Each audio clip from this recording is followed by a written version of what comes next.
Okay, good. Are we recording?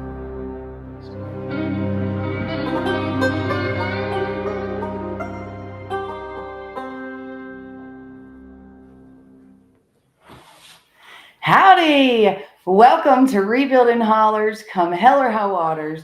My name is Stephanie Johnson, and I'm your host for the evening. Thank you so much for joining me. I'm super excited to introduce my amazing friend, James Warrick. He's here with us for the evening. Hello. Thank you so much for coming, James. We are so excited to share with you the truth about what's really happening here in Western North Carolina. I would like to thank all of our social media followers for following along on Facebook, YouTube, X, and Kick. Thank y'all for being with us tonight. If you have any questions during our live broadcast, you can type in hashtag rebuilding if you would like to ask James a question or myself. And Russ will pop that up on the screen so that we can talk to you. I will be so thankful for that. I did have a couple quick updates for y'all tonight before we get started. James has an incredible story to share with us. He's been one of my favorite people this entire time. But I did want to tell you about a couple of our other projects. Project number 8 had their concrete foundation made solid today. So the block was already there. They came in and filled it all with concrete. So that was huge. Project number 9 had their rough cut plumbing or rough in plumbing put in this week. Gravel's coming on Monday, and then they will have a poured slab next week. So we're crazy excited about that. Project 118 is moving right along. We're so close to demolition. When we applied for our permit, we got verification that when you take a house down, you have to have an asbestos inspection. So that is happening next week. There was a wonderful guy, Marion. He said he could get here within a week. So I'm excited about that. So as soon as that inspection is done, we can take that house down. That's going to be great. And then Project 135, I'm so excited for them. They have come a very long way. Their foundation is done. Their framing is done, and they are finishing up their HVAC this week, and they are almost ready for sheetrock. Yeah, so we're super excited about that. So we want to get 135. We need to get them some sheetrock and some T111 siding. So anybody that can help us with any of our projects, visit us online at rebuildinghollers.com and make a donation. We will be so thankful. So with that, let's get to my friend James. Thank you again for coming tonight. Thank you for having me. I'm so excited. It's a pleasure to be here. Thank you. So James's story is it's hard to say. I don't want to say my favorite story, but it is so powerful. It is so powerful what James and his mom have been through since the storm. So can I give them a little pre? Sure. Okay. Yeah. So the how do I even start it? 2 days before the storm. I'm just gonna let James tell the story. He tells it better than I do, but it is so powerful to me what you have went through, what you experienced, and every step of the way you have walked in pure faith. I have. You have followed your heart, you have followed your gut, and it has protected y'all. Yeah. And people don't realize all of the different things. We're going to talk about all the different things, but let's start with your story. How it all began. Okay. Well, we knew the storm was coming. They had forecasted for a flood event, but not anything of the magnitude that happened. Right. And so I went to bed on Wednesday night, knowing this was what the weather report was calling for, and had a dream. And it's kind of I don't know if you call it a fever dream, but a dream that when you wake up, your immediate desire is to go into action mode. Right. It's like just go. You got to go. You didn't I didn't question it. Seared it into your mind. It seared it into my psyche. Yes. It was one of these moments where I knew I had to take action. Right. And so I will I'll tell you what we did, and then I'll tell you the dream. Okay. So I woke up in action mode after this dream, and Because you're on the Tow River. On the Tow River, just before Nolichucky, Yes. where the Cane and the Tow River meet. Right. So big, powerful section. Big, powerful section. Lots of water. Yes. So got up about 8 o'clock in the morning and came and got my mom and told her, I said, we have to leave. Yeah. And she didn't quite understand why. Right. She's lived there for 55 years. Right. Never had to leave her home for any reason whatsoever. Right. Never a storm, never a flood has. Nothing. Because you're nothing. on the river, but you're far back. We're far back. Yeah. We're far enough to where we're a bit insulated from it. Yes. Okay. And so it was action mode. It was like I knew in my mind that it had to be done. Right. There was no question about it whatsoever. Right. So I came and got her. She was having her coffee, breakfast, whatever. I said, Mom, I said, get your photos, your important papers, anything that's dear to you. Yes. I will get boxes, I'll get crates, whatever. I said, we're going to pack it up and we're leaving tonight. Yeah. And she pushed back hard. And this is Wednesday morning. The storm was Friday morning. No, this was Thursday. Thursday morning. This Okay, was so you Thursday. had 24 hours. Right. I had the dream on Wednesday night. But the storm actually hit on Friday. Right. Friday morning. Okay. So you 24 hours. Pretty before much. pre-storm. For about 24 hours. Okay. So she's fighting you because she's a She's mountain fighting lady. She's like, oh, I'm not going anywhere. She's 83 years old. She doesn't want to move. So it was action mode for me the entire day. Right. I think I even skipped lunch. I might have had a coffee and a pastry in the morning. Right. You're like, this is urgent. This is happening. Yeah. So in the meantime, she had called my sister and we had gotten a place to stay in town in Burnsville. Yeah. But it was the entire day of me getting the stuff together, her getting stuff together, my own personal stuff too. Yeah. And taking it to another property of ours and storing it and putting plastic over it, making sure that it was protected. Right. And some of the more personal things we took with us. Right. And she's fighting you every step of the way. She's fighting me. Yeah. Absolutely. She's like, no. She's like, doesn't understand. I remember at one point I came back, it was around lunchtime, and I'm sweating, I'm dirty, from having been in and out of the rain. It was raining all day. Right. Rain all day Thursday. All day, just a drizzle, but not a heavy rain. Right. And she was having lunch, just like kind of like no big deal. Right. And I got a little bit upset with her, because I knew the importance of what had to happen. Right. So we finally got out by 5 p.m. Okay. And got up there, and that's when my sister had, and I'm pretty sure I probably didn't check the news all day long, but my sister gave me an update when we got to Burnsville, and she said that this could be a once in 100-year catastrophe. Right. And you're like, I know. Well, no, at that moment I didn't know. I know, but you did. But well, your spirit from the dream. Right. From the dream, and I shared the dream with her at that time. Yeah. Because you didn't tell nobody. I hadn't told anybody. Yes. As of yet. Yes. And my mom still didn't know. So fast forward, it rained all night, not heavy, just a steady rain all night. And the next morning, got up fairly early and we went out to local store to get some coffee. We didn't come with any food or anything, so I went to get coffee and maybe something to eat for breakfast. And that's when the heavy rain and the winds really started, around 8 in the morning. Right. Power, internet, everything was lost almost immediately. Right. And it rained solid for probably a little over 3 hours, real heavy. Right. And so we were at a high point in Burnsville, and we really couldn't see the effects of what the storm had done once it ended a little after 11. Right. Sun came out. It's a beautiful day. Beautiful day. Yeah. Then and while you're in town, there was just no power, no internet, no cell service. Right. Everything became cash only. Right. Yes. So everything's cash only. Right. So we were then the next part of this was that it was important that we find out what happened to the property. Right. I was very curious. I was like, I didn't want to just sit and say, okay, we'll find it out the next day or whatever. Right. I wanted to get back to the property to see what the river had done. Right. And Mom was again against it. She was like, well, there's going to be trees down, the slides, whatever. And we had to go through that. Right. It did take a couple hours to get back, and emergency crews had cleared a single path to get back down to the Green Mountain area. Yeah. And so when we got down to Green Mountain eventually, which is normally it's typically from town to y'all's place about 30 minutes, 25, 30 minutes. Yeah, 25, maybe 25. Yeah. And so it's And just to get halfway there now. right, Burnsville to Green Mountain, probably about a 15-minute drive. Yeah.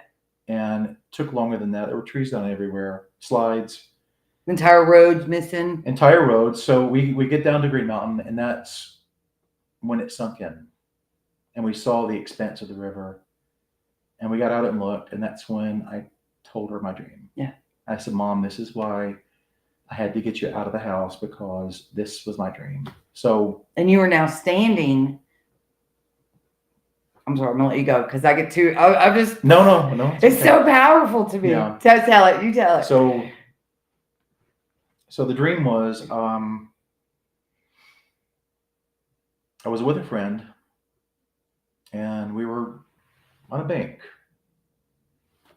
and just talking like we're talking right now. Yeah. But in the dream, I couldn't see his face. I just knew he was a friend from my past. Yeah. And I don't know, maybe I looked off, but he came over and he tapped me on the shoulder. And then when I looked his way, I could just see his hand pointing like that.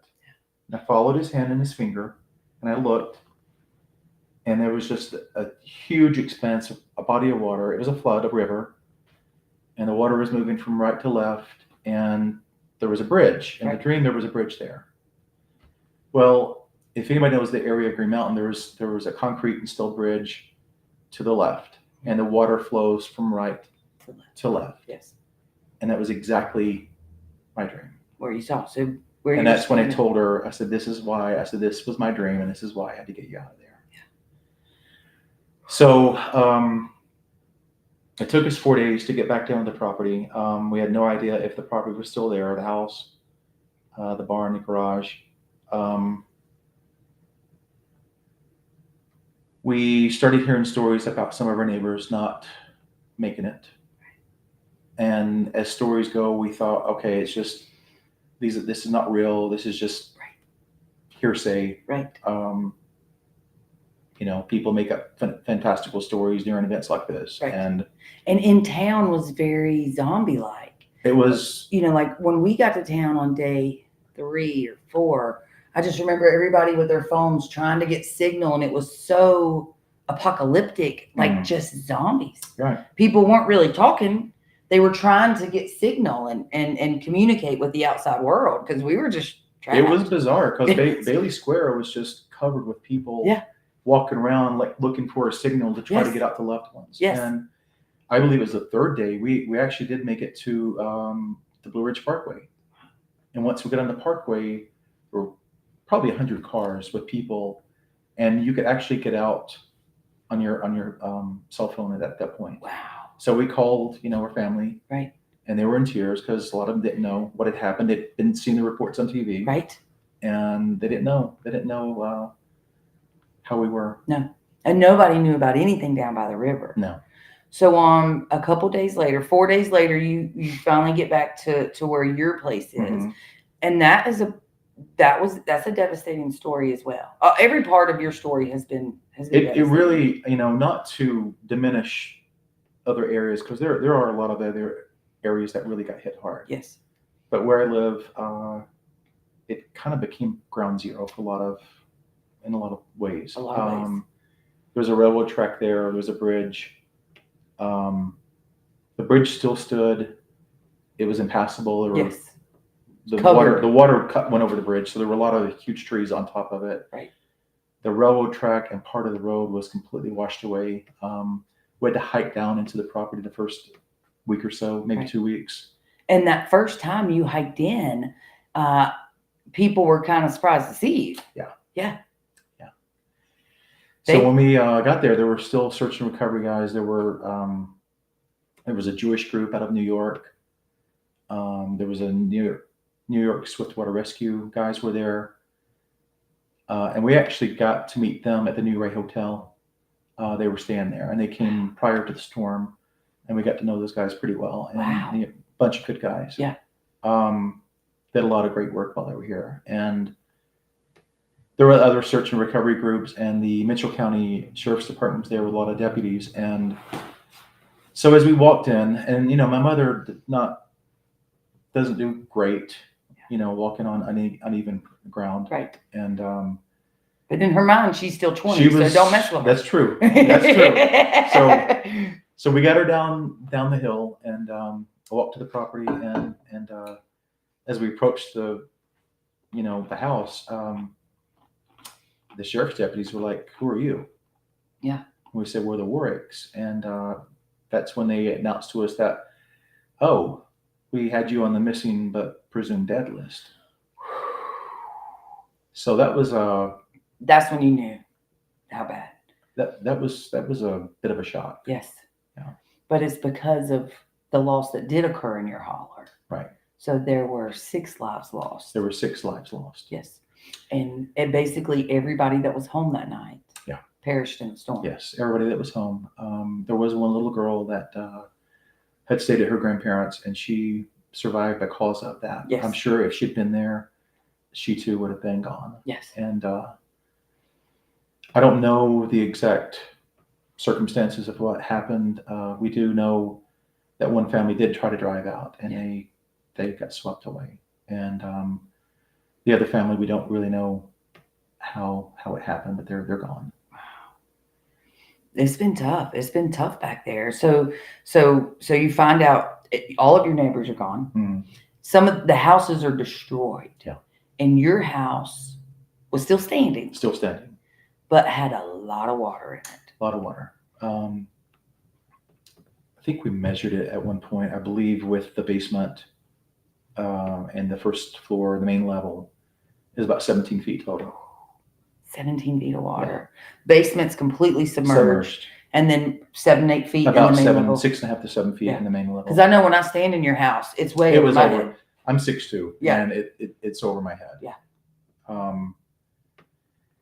So a lot of damage to the home, a lot of damage to the property, the barn, the garage, the hayfields. Yeah. Completely with the river silt and mud. It's to a point where I haven't been able to really do anything with it at all. Right. It's just going to have to wait. Yeah. Everything in its perfect timing. That's right. That's right. And one of the things that is my favorite thing about you is you're meticulous. Mm. So after the dream, you were meticulous because you did not lose important documents. Your mother was able to. She still has her photos. She still has her documents. She, Deeds, more like anything super important. She still has. She still has it. I believe there might have been a few photos that she lost, but she probably 95% of the especially her old photos of her family. Yes. She was able to get all that out. And it's because you were meticulous. Yeah. And as you have rebuilt, you have been equally meticulous. I have. Yeah. And we're going to get pushed back on a lot of people that tried to want to do it their way, but I pushed back a lot. Yeah. I'm proud of you. We have the best conversations because it's, you are your biggest advocate. Yes. And you, I believe not only did God send you, but he sent you that dream. So you would know what to do and how to protect your mom. I mean, it's so real. It's so incredible. But before we get into that, let's talk a little bit about what happened after. So now you're staying in town, but you're going every day. Yeah. You're there every day because we really there in the beginning, we had some bad actors in town. Yes, we did. We had people that were going through people's homes and stealing things. Looting. You're almost broke into. Well, I don't know. I don't know for a fact. There's definitely things missing, but it's hard to know for sure that if it was the flood that took it or if it was just, a bad actor that came through. Exactly. But the situation was right for. They just come in like it's a disaster. So we need this. And I've heard that happen with so many people that, oh, nope, we're search and rescue. We need this. And we're coming in for it. We were essentially cut off because the bridge was cut off. The path to get into was cut off. If you had a 4-wheel drive, you could make it. They made it passable. Right. After about a week or so. The mountain folk, like the guys with the tractors that just neighbors. Yeah, and I think a guy brought a track hoe in and he made it passable for emergency crews to get in. Right. But still, we essentially were cut off, and it got to a point where we flagged down National Guards people to try to get roadblocks or to try to get some type of security perimeter set up in the area, because we just felt like we own guns. Right. I've never had to carry a gun in my life. For No, any not reason here. whatsoever. Exactly. I had to carry a gun for a while. Yeah. Because we just had a lot of people late at night show up. Because they didn't think you were there. We didn't. Yeah, they didn't think, and so they thought, okay, well, let's just go case the place, see Yes. what's there, Yes. what's ready for Right. this to The take. doors already busted open. The water came. All the through it. doors, the barn doors are open. Yeah. The home 4 doors were blown open. All the windows were okay. Yeah. But the doors were just blown open. Oh. So anybody could come in at any moment, Right. and do whatever. And but yeah, the bad actors was That was tough. that was a tough pill to swallow, because you really you expect and want to have the goodness of people in those moments, because you're going through trauma. You don't really realize that at the time. Right. It's a traumatic event that you're somehow trying to. You're reacting. Right? Yeah, you're in react mode. React mode. Yeah. Yeah.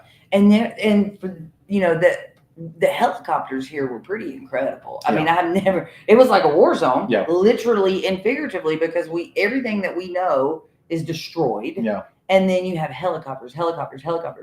And because of how devastated your area was, you had a ton of helicopters. We did. And not all were bringing supplies. And so No. one of the stories you told me, I want you to tell that story if you don't care, about the helicopter. Like sometimes what you see on TV is not what's really happening. I guess the best way to describe it is like they're wanting to get the likes and the clicks. Yeah. And that's what it boils The down to. influencers. Which translates to money in their pocket. That's right. And so the story is there was a well-known organization that had started, and they were posting on Instagram or whatever means, and about this area needing supplies, that we were cut off from the world. Right. And we were. To a degree, but the roads were passable. We could still get to town if any emergency supplies were needed. Right. But they were making it a lot more dramatic than it needed to be. Right. So they had their own helicopter, and they would land on the bridge, and the pilot would hand out a package to whoever was on the receiving end. Yeah. There was some person filming it. Yeah. The person that got the package would do like a thumbs up, run away. There was their clip. Yeah. So like one little box. One little box. Land, the cameraman jumps out. Then they take off again, land again. Yes, it did multiple takes, because they wanted to make sure it was made for TV perfect. Yes. Yep. That's crazy. Yep. And so that happened multiple times. And did they ever bring you a package? never. Did you get that insulin? Never. Don't need insulin, but we never got anything. Right. We didn't get even a box of M&Ms. Nothing. It's just no. So the helicopters are landing there, pretending they're bringing supplies in, and then taking off. Yep, taking off. Crazy. So they got their clip. They got their clip. And they posted it, and I'm sure that they raised quite a bit of money from that. Yeah. And so that was a hard thing to kind of stomach, seeing that your life is essentially turned upside down. Right. But then you have these people that are traveling from many states away to come here. And I don't know, what do you call them? Storm chasers, disaster chasers, grifters. And they come in to take advantage of people that have been traumatized. Right. And they're traumatizing us. Now, since we were roto washed, my kid totally panics when a helicopter goes over, or any kind of like helicopter situation. She don't want no part of that. And it's the same, there was just so much helicopter activity, and there is dust from that. There is, the sound and everything locks into your brain. Sure. It's like a storm for a lot of us, like it's like thunder and lightning and heavy rain. Like, oh, what? I've spoken to a lot of people, and whenever there's a rain event or wind event here, there's a lot of anxiety in these people now. Yes. A lot. Because they've never experienced this before, but I can name half a dozen people at least right now that have told me this. Yes. And I don't get that so much. But a heavy rain, like there was a heavy rain here a few nights ago, and it, even Woke though you up. where I'm staying at currently, Yes. it's completely safe. No water nearby. There's no water nearby. Yeah, No chance of a landslide. No. But it did give me a moment of like, am I really safe here? Right. Yeah. We all think of everything. Everything is different now, Yeah. right? So our lives now are categorized before the storm and after the storm because there is no. It's kind of like before COVID, after COVID. Yeah. It's the same thing now It's the because we're same. going through another kind of a bad part of our history, you know. So now we're dealing with the before Helene and the after, the after effects. Yes. So one way I would characterize this, I think I might have told you this, how I viewed it.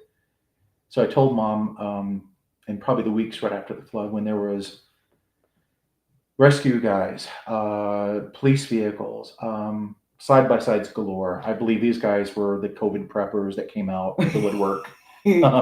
So helicopters, the boats in the water, your paramedics, you had your the coroner's office would sometimes show up to check to see if the remains were human. Right. Because at your bridge you had a big pile up. We had a huge pile, and there were. I'll get to that in a moment. But there was, and then drones, many drones in the air.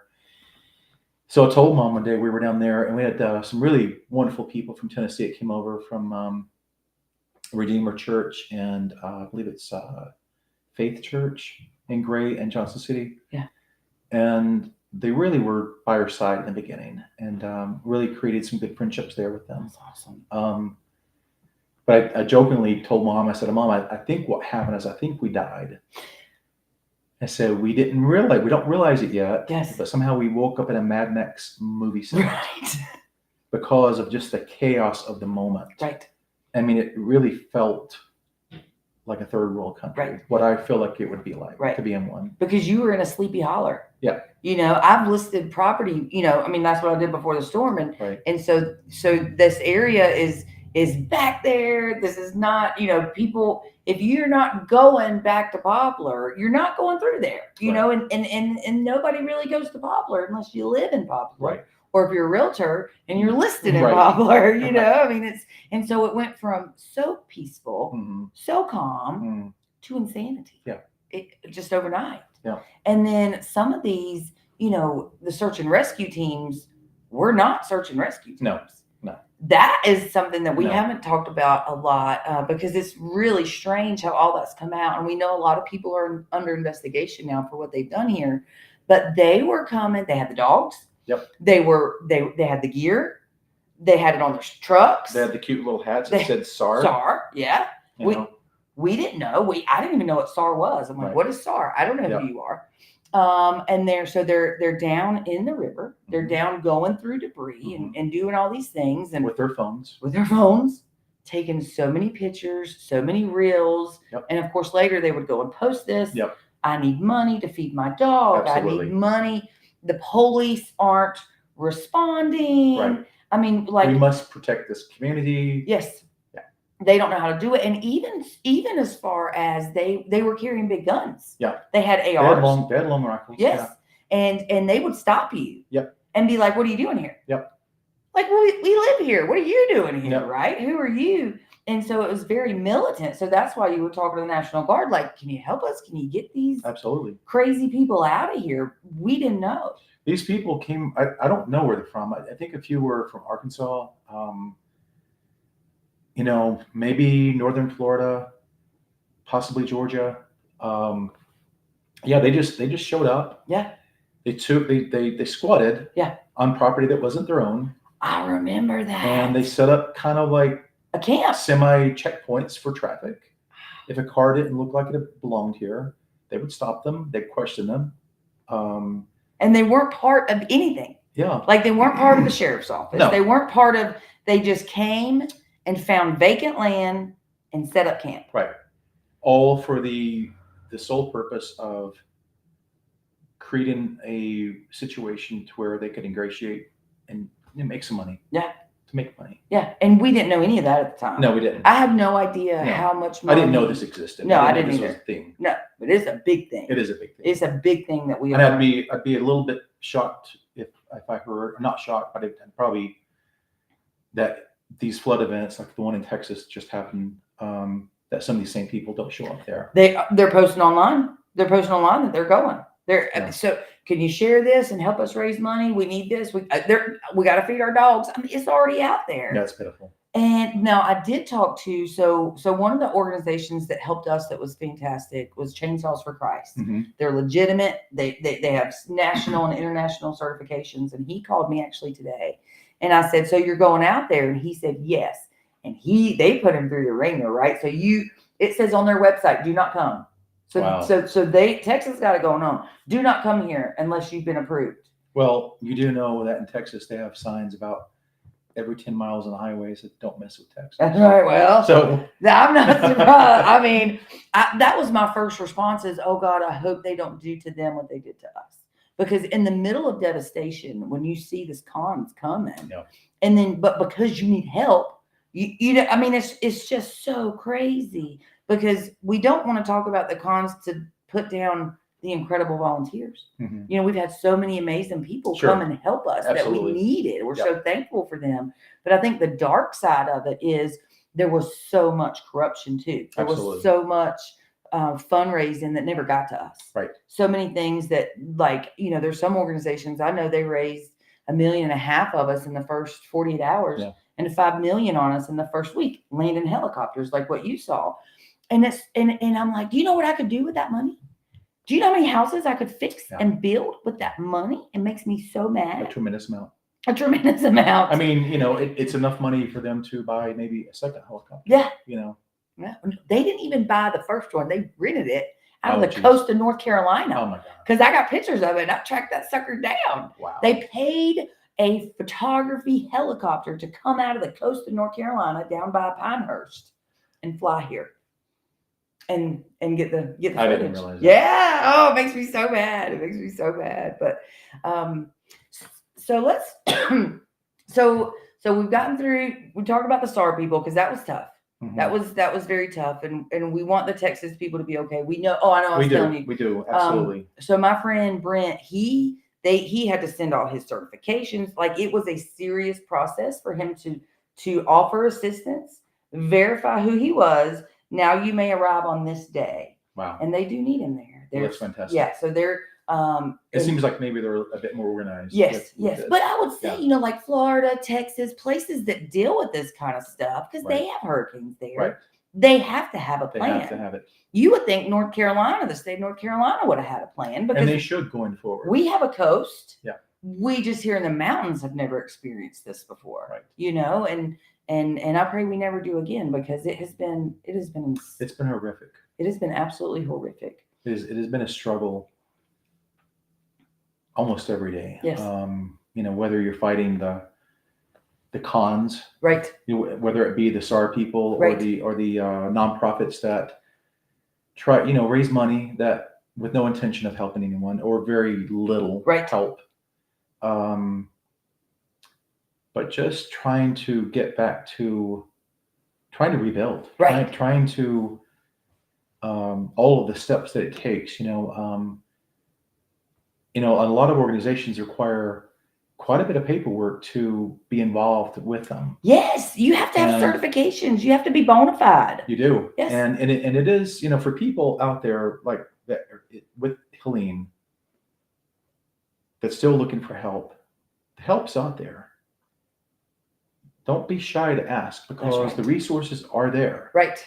Right. And there's another resource, I think, from the state of North Carolina. I don't know if you know about this, the Renew North Carolina. Yeah, renew.org. Yes, we've there's talked quite a few $1 million for yes. people trying to recover. Yes, yes. And they just had an event, a sign-up event here in Burnsville like a week or two ago. Okay. And we have their flyers and stuff downstairs. That is renewnc.org. Yeah. And they have a lot of money available. It's a grant, so you don't have to pay it back. Mm-hmm. And they're expecting to have that ready by August. Okay. And so once they get you approved, about 30 to 60 days until they can start funding the projects. That's wonderful. The people will have to stop construction until, like anything you've done previous is not necessarily going to be a reimbursement program. It's going to be a future program. Okay. Right. So say you're this far along, you've got your foundation and your subfloor built. You would stop, if you get approved, you would stop construction until they finalize it. Then they're going to pay for your framing, your roof, your electrical, your plumbing, your all the things. Oh, that's great. Yeah. That's good news. So it really is wonderful. That it is really good news. Yes. Wow. And then of course there's more hopefully coming soon. They're still pulling it all together. I mean, it's almost 10 months later and the state's still trying to. Well, we're so accustomed. I think people are accustomed to like news cycles being so quick. And, when Helene first happened, it was all the internet, the world could talk about for maybe a few months. Let's be generous, or maybe a few months. But most people have moved on. Yeah. But the people that have gone through this are still here, struggling through day to day. We're not back in our home. We may be by the holidays, perhaps. Yeah. If everything goes well. Right. Maybe we'll be back by the holidays. Right. And so that's a year and 3 to 4 months. Yeah. And there's other homes that are going up, but it's still a process because they're relying a lot on volunteer. Right. People coming in, which has been incredible. Yes. But it's hard too. It's hard. Right? It's hard as well because if they don't know what they're doing, they're not necessarily skilled, right. but they have the desire. They have the heart. Help. Yes. They got the heart, but it makes it not tough. The skills mostly. Right. And a lot of times they've got 8 hours. Right. And so I know you may have experienced that. Like they come to help you clean out, but they really made you more of a mess.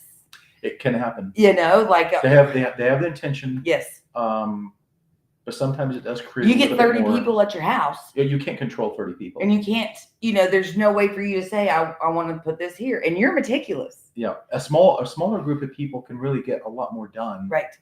Because your goals are much more well defined. Right. A large group, they mean well. Yes. But it's just really hard. It's like herding cats. Right. Well, and there's also that, I feel like, a disconnect in that they don't know you. Right. They don't know your mama. No. And they just see something ruined. Right? Like your mama lost a couple pieces of furniture. Oh, some heirloom stuff that could have been fixed. It could have possibly. But they just got in there and grabbed it and threw it out the door and burned it. And that's tough. And so had it been smaller groups of people, so we're thankful. We know they wanted to help. But that was something that was very important to your mom. Yeah. And so it's, it's just calm, almost like slow down. Let's talk about all the things we're doing. Don't just come in here and, throw our whole, she's 83 years old. This is her entire life. Yeah. A lot of her memories and history, these were items that went back to her grandparents and her great grandparents. And it truly hurt her to lose those items. Yes. And I know people always say, well, it's just stuff, you can replace it, but not that. Certain things like that you cannot. No, because that would have been, from my grandparents, right? Like I've got a couple historic pieces from my great grandparents. And so, as a child, you would have looked at that piece and loved that piece as a child. From a time you were young. Maybe envied it. Like, my, this is grandma's, chest of drawers or grandma's and so you always wanted to play with it, maybe, and grandma's like, don't touch that. And then through the generations it comes to you, and now it's one of your prized possessions. So to someone else looking in, maybe it's not that valuable, but to you it's the world. Like I have 2 of the ugliest chairs you could ever imagine, but they were my great grandmother's. You know what I mean? And so that's, she's been gone. She went to glory when I was 13 years old. So the fact that then went to my grandparents and went to my aunt and uncle and then came to me. Wow. You know what I mean? Like you cherish that they're ugly, but you can't replace them. So they're going to stay with me. And then my kid will have them. And that's the thing too about a flood, which is kind of shocking, is that there's a lot of things that you just know is going to get lost. Right. Plastic, wood, things like that are going to float out. Right. Then there's things that stay behind or that you find later that you're just kind of shocked that it made it. Right. she had seen these giant serving bowls that just floated out, and they landed behind the steps with about a foot of silt over them. So as we were cleaning it out, she digs out 2 intact, huge glass serving bowls. Glass serving Glass bowls. serving bowls. Wow. Yeah. And so they floated away, but stayed in the Yeah. silt and were totally Completely fine. fine. Cleaned them up. She has them now. I love that for Yeah. her. So there's been miracles. There's Yeah. been miracles. Not Yeah. everything is lost, but Yeah. it's still like you celebrate things and you mourn things. Yeah. I mean, it's just constant how we're now. So once we got you started mucking out and cleaning, and this is my favorite part because your background is not construction. No. You No. that is not what you know. No. That is not your jam. No. But you knew because your home is a historic home. Yeah. The base of your home being built in the 1817, 1916, 1917, yes. 1916, 17. Because there was a home before, There was a home before. and then there was the flood of 1916. Right. And so we think that home was damaged, or Well, destroyed, but destroyed. maybe not completely washed away. And then they rebuilt the new home Back further up the hill. mountain Yep. with pieces of it. With pieces of it. That has been very cool. So Yeah. when I've been in the home, because you had to take all the sheetrock off, all the things off, Completely exposed. and so you're able to see the core, Yeah. a rough cut lumber, Yep. and some True old 2x4s, Yes. true 4x4s, Yes. sawmill cut, yes, hand hewn chestnut logs. yes. And so that has been so important to you Yeah. to not just save the home, Mhm. right? That's the tearing it down is not an Mhm. option. Mhm. And even though people said, look, let's just take it down and build you a new home. Yeah. They did that to every other. We lost another beauty, 2 beauties Mm. on the river. Yeah. We're torn. They said, look, we'll just tear it Old down, homes. Very old. build you new. Yeah. And I was so thankful when y'all didn't make that decision. You Yeah. said, no, we're rebuilding. Yeah. And I was cheering. I'm on the sidelines cheering like crazy because although that's the harder path, that's the proper path because this is Right. this is our history. I've had to fight for, well, our floors. Yes. That was a big Yes. point of contention because old growth, red oak, hardwood floors. We fought the good fight. Yeah. And we eventually get caved in. Yeah. Um, But you saved the wood. But so Samaritan's Purse came in and was helping with that, and they really wanted the wood to go into the dumpster. Right.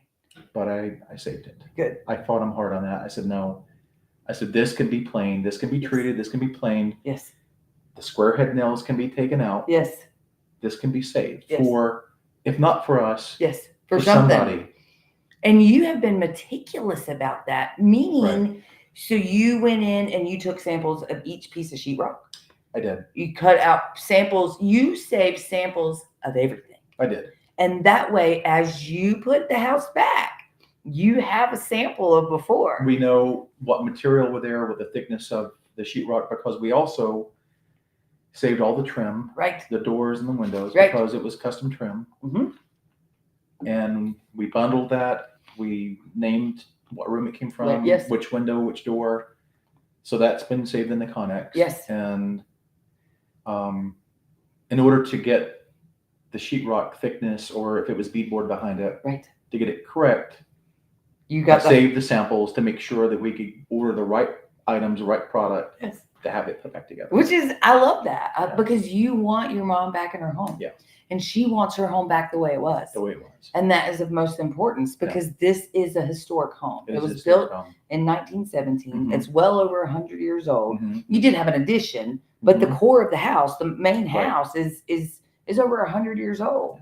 I love that. That's my favorite part is that you have been so thorough, even with some of your tile pieces. Mm. But you saved a little bit of everything. Yeah. So as you're rebuilding it, you're able to decide what is going to happen, what is going to be needed. Yeah. I love that. Thank you for being that way. Well, we also, I don't think I've shared this with you. So as we've had different groups come in, and obviously their goal, and whoever the foreman is Yeah. to hurry the process along. Right. And so we were in the process of rebuilding or redoing a bathroom downstairs, and we bought a lot of material for it, tile. And then we had also for the shower had bought the Schluter Curdy system for Yes. doing the tile with. Yes. And so a lot of the stuff in that bathroom was still there. It had not gotten washed out. And so I pulled it from the mud. Yeah. And some of it was actually frozen during the winter in the house. I had to pry it from each other, Right. let it dry out. Yes. And you have it stacked up? I have it stacked. It hasn't been cleaned yet, but Yeah. it's stacked and ready to go back. But so several times people have come in and tossed the stuff in the garbage. Your stuff. You've got organized stacks, labeled stacks. So it's kind of like you're fighting. How many times have you dug stuff out of the Twice. That's dumpster? You happened feel like a twice. dumpster diver. I do. Yeah, I do. that's okay. I'm Yeah. proud of you. But If you weren't there, if I wasn't there, it'd be gone. it's money that for trying to properly do a bathroom that's going to last. Right. Because my whole idea is, if it costs a bit more, that's okay. But you want things that you put back in to last. That's right. And so that's what I'm fighting for. I'm proud of you. Hey, it's 100 years old. Yeah, I want it to last another 100. exactly. And it will. It will, because you were brave enough to listen to your dream and to come back and fight like hell. Yeah. That's what matters to me. That's why I've been so proud and honored to stand with you and be your biggest cheerleader, of this is great. And remember, we talked about, I said, don't worry about the molding. I got a guy in Florence. We'll have the molding made. You know what I mean? Like whatever it takes, because our historic homes matter. I mean, that the history of these mountains, it is, it's just an honor to be able to stand by and watch it be restored versus torn down, when so many chose which I understand, choosing a tear down path. I'm not putting it down, because they may have felt so overwhelmed. Who's going to help us? And it is an overwhelming process. Right. I mean, you this is your life. Construction alone, when you're dealing with a big project, it can be overwhelming if you're not used to that type of work. Right. Not knowing the steps of it. Right. But to do it with, not knowing where your resources are coming from. Right. And to do it in sometimes a really fast manner. Right. Because they need to get on to the next project. Right. So they're pushing you. They're pushing really hard. Yeah. And I get it. I understand that there was other people in need. Yeah. But it can be very overwhelming. Yeah. So. But have you found that, for you and your mom, you listen to your heart? Yeah. You still go with your discernment. Like some groups are not made for you. Yeah. Right. And some push you. I was so honored that you would come tonight, because you've had other people wanting you to do things and make videos. And, for us, we just want people to know they're not alone. Well, look, Stephanie, you guys have been, from time one, you've been there for us and with us, and we truly appreciate that. Well, I love you. I love your mom. Your mom, she was my client years ago, way before the storm. And I always loved her home and her property, and her flowers were just, and her barn was just, she's always had my heart. And when I knew y'all were okay, I was like, okay, I'll be ready when they're ready. Because that's my thing, is I just want to be ready when someone's ready.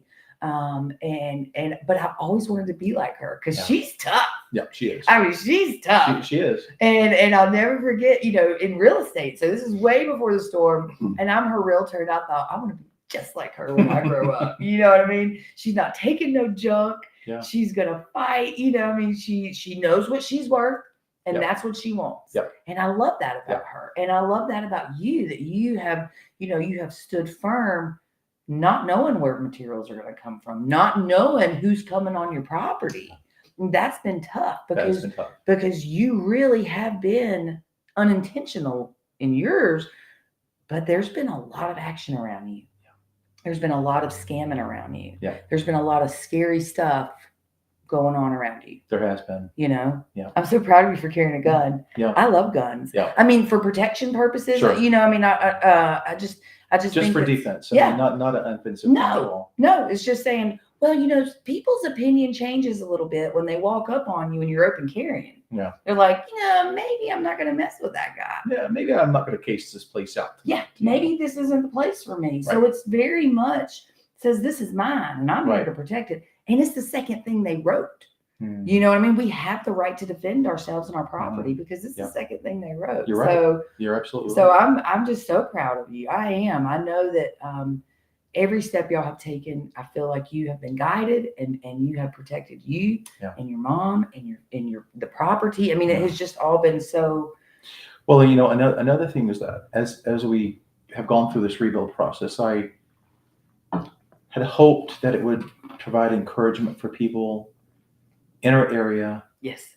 that see that we are rebuilding. Yes. You know, I think for a while, because, you know, our place was pretty clean before, but then we had It was everything immaculate. out on the porch in the Yes. yard. You feel really Clampettish right now. Right. And it felt very exposed. Yes.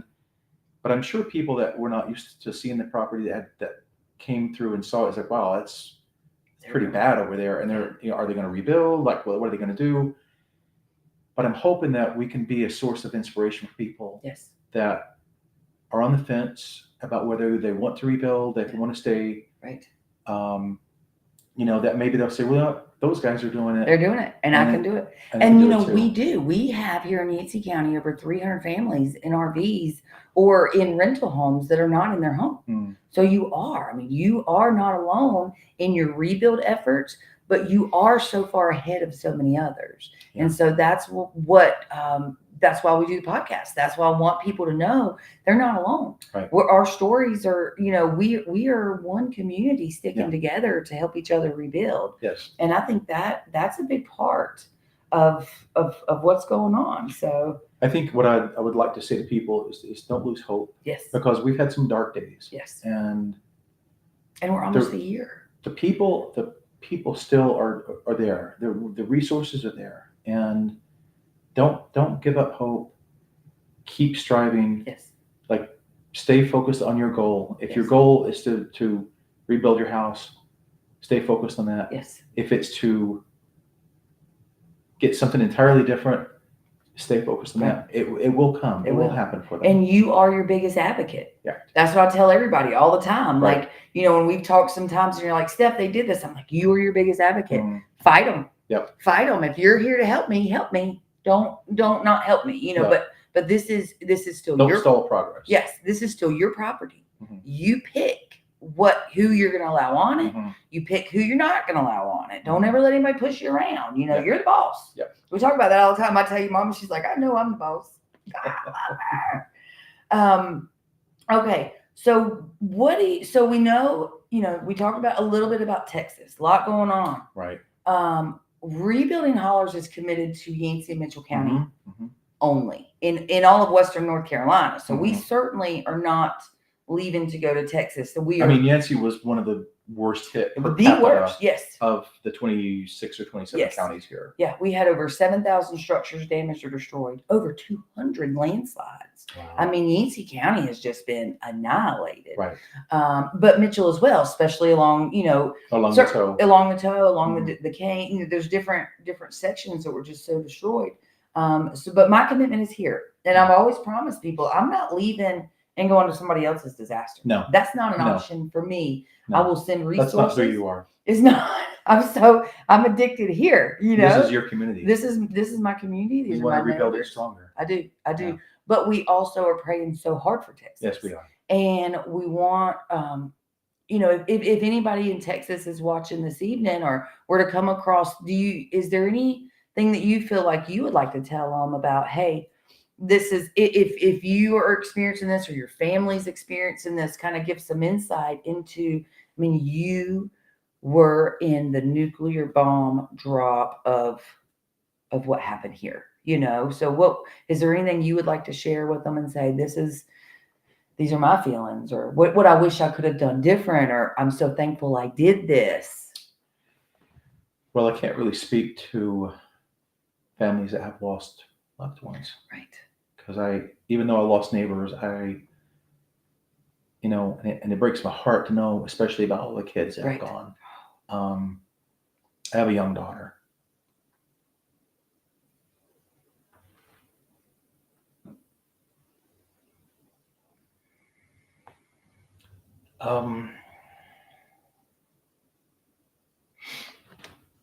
I'd have to say that for people that have lost property or don't have lost their home, that perhaps be careful of possible well-meaning people. You might want to get to know them a little bit before you commit your time. Yeah.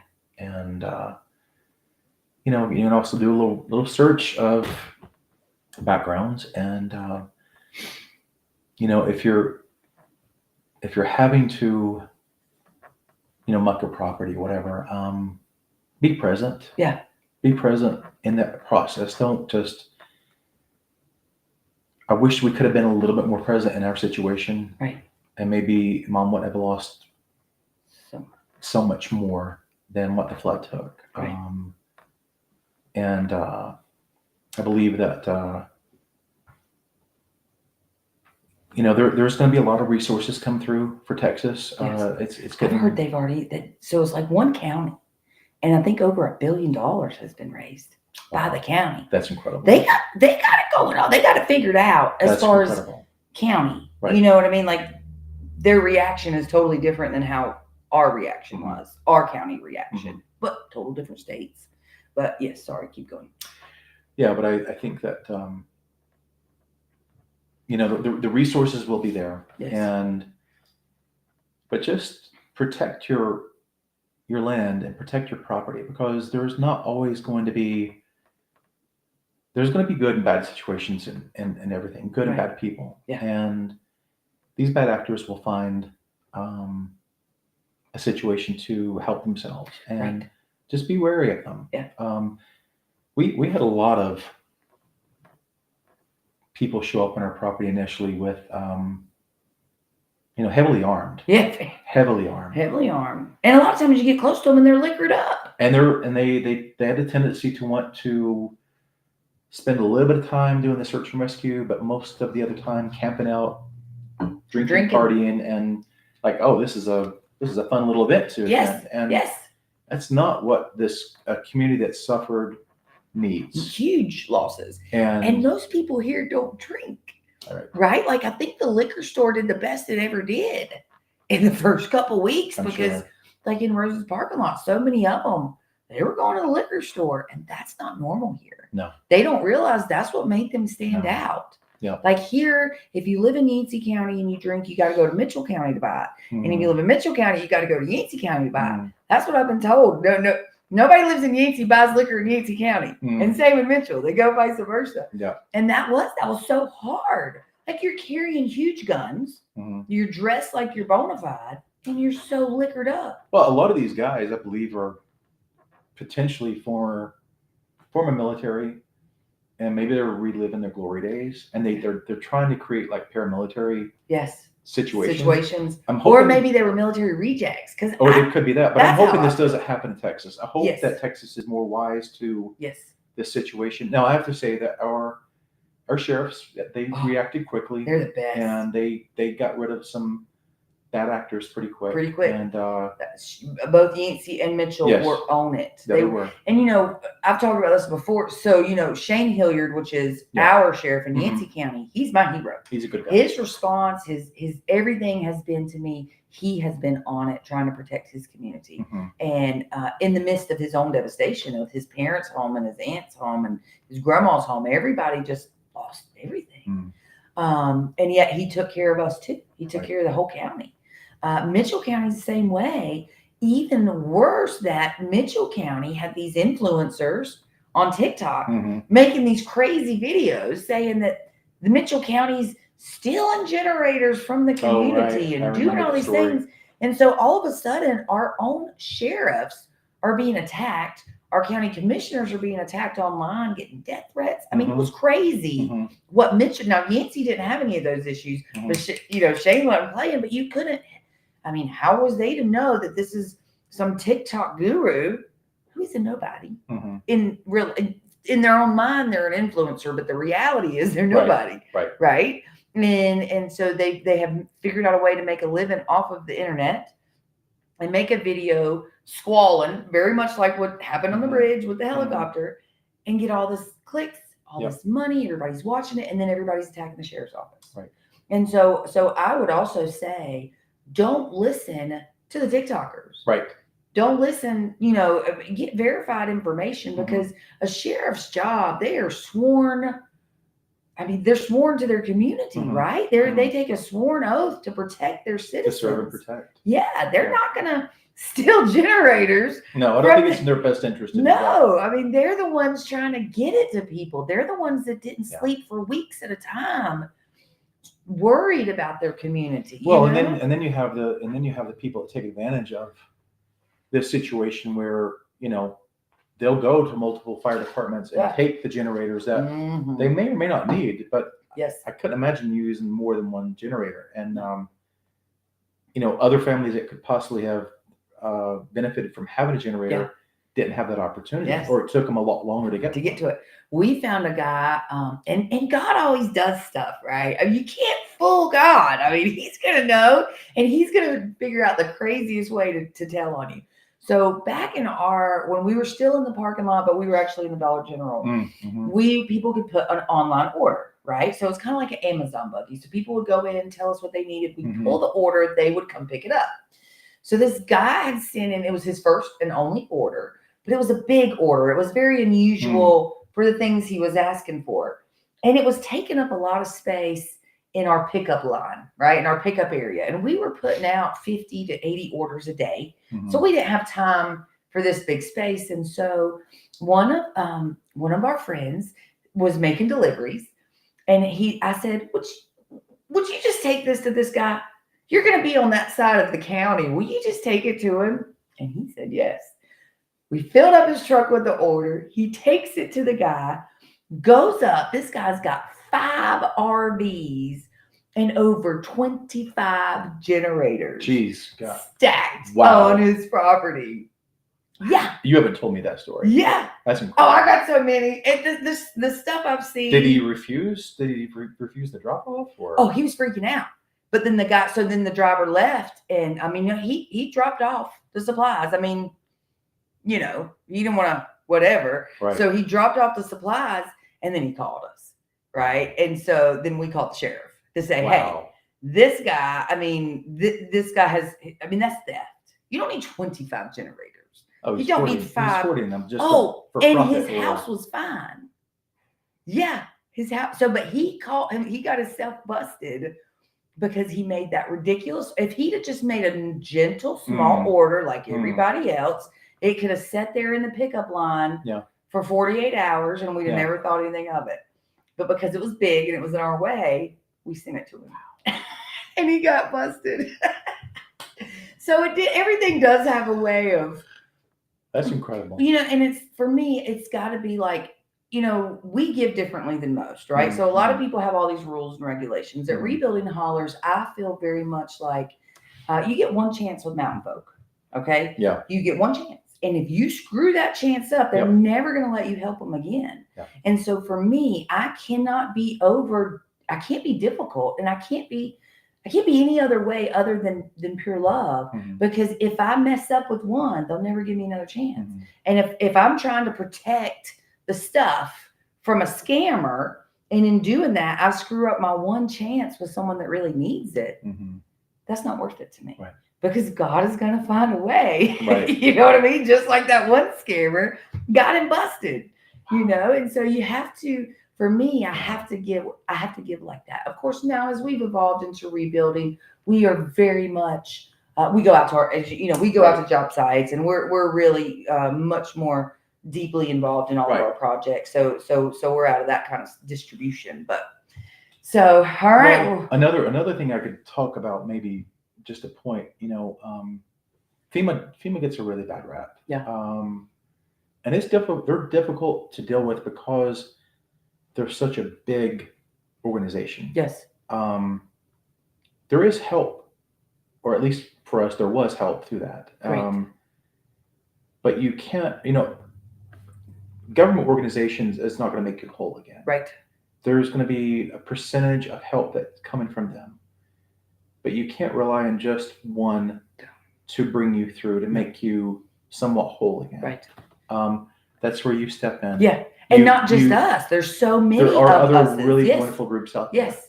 And that's what I think has been the most beautiful part of this, has been like we've been there's so many other organizations that have come in and sponsored projects. Mhm. They've come in and said, Steph, we see you, we want to help you. Mhm. And so that has been huge Mhm. to have so many organizations come together. And a lot of projects maybe have 10 organizations like me. Right.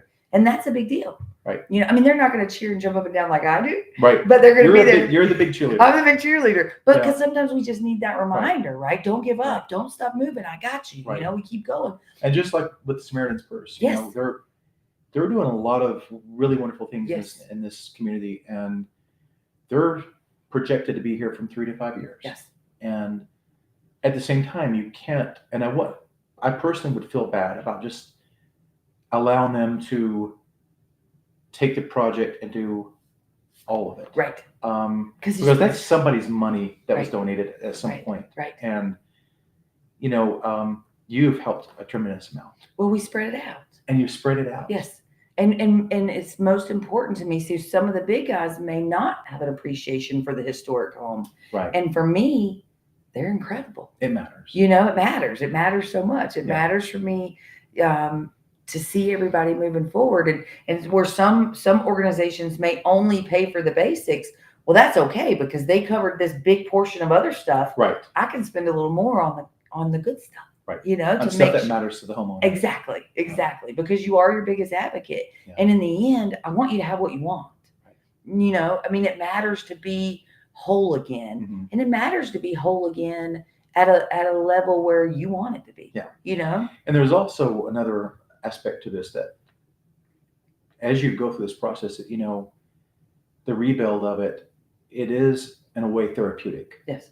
Because you are, you know, physically you're rebuilding a home, but you're rebuilding your life and how you want to move forward, and with a renewed resilience. Yeah.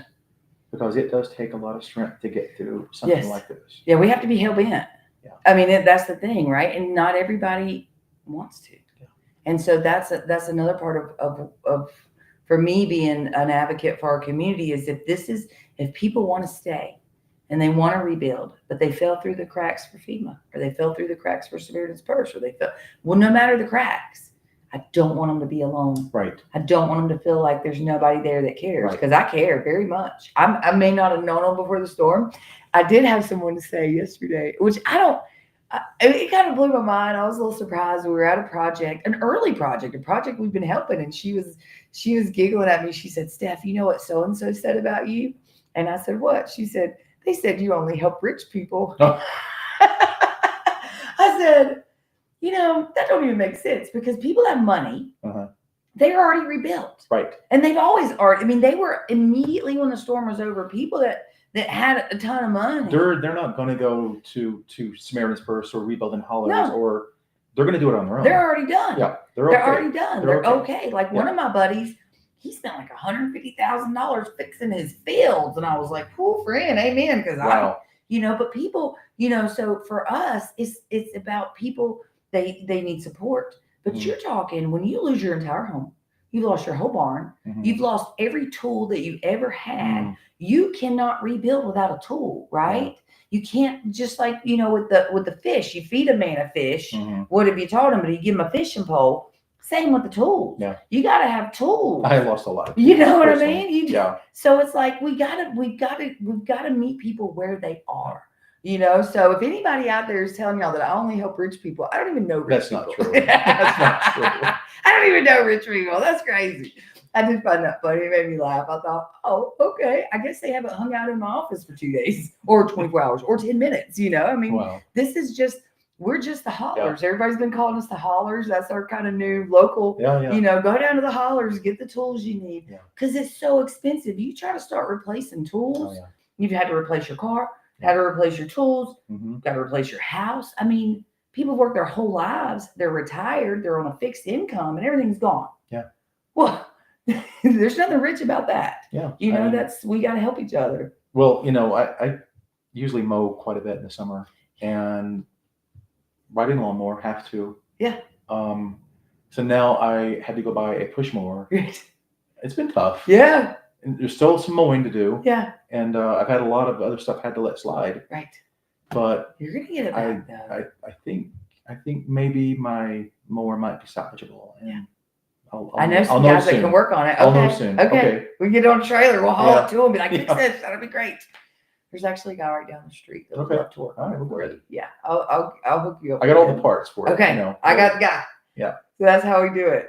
All right. We have went over our time. James, Okay, I great. am so thankful you're with me today. All right, wow. Thank you for sharing Pleasure your to story be with here. us. Thank you for being brave. I'm so proud of you for how brave you were, because to follow a dream or to listen to God, which to me is the same thing, Mm-hmm.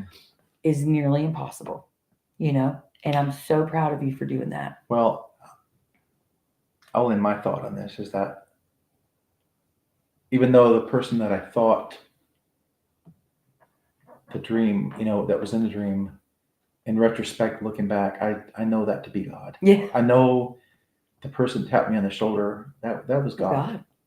When you first told me that story, that I just remember the chills, and I thought, and I think I even said to you, James, that was God. You know, God was tapping you on the shoulder.